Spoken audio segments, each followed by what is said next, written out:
JOST Australia series of training videos. Today we're looking at the use of our trailer kingpin test gauge. It'll do both the 2-inch and 3.5-inch trailer kingpins. So the gauge is sized to the minimum wear limits of the trailer kingpin. The way that the JOST fifth wheel operates and grabs the trailer kingpin, the upper surface of the kingpin flange contacts onto the wear ring of the fifth wheel. The lockjaw actually grabs the rear of the trailer kingpin. So when you're checking for wear, you need to come in from the side. So this area here is our 50mm or 2-inch section. That slides in, and if the gauge slides onto the pin, then that tells us that the pin's worn out. It's what we call a simple no-go gauge. This area here is for checking the upper flange of the trailer kingpin. So again, we slide it on. If it doesn't slide onto the pin, then that tells us that the pin is still okay. So we can check both the upper flange here and also the 2-inch flange of the trailer kingpin.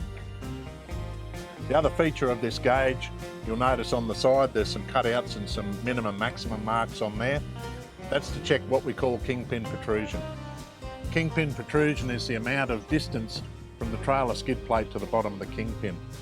So by putting the gauge up against the trailer skid plate, coming across like that, that pin should line up with those minimum maximum marks.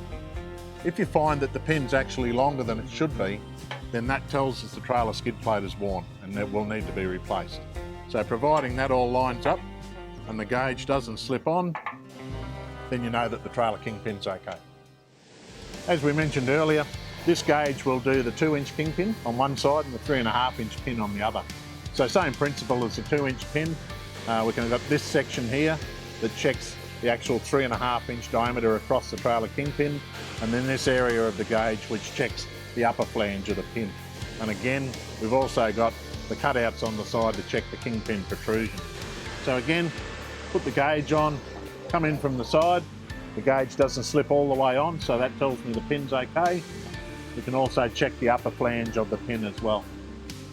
And again, like we did with the 2-inch pin, we bring that across and the gauge lines up with the cutouts on the, or I should say the cutouts in the gauge line up with the pin, and that tells us that the kingpin protrusion is correct.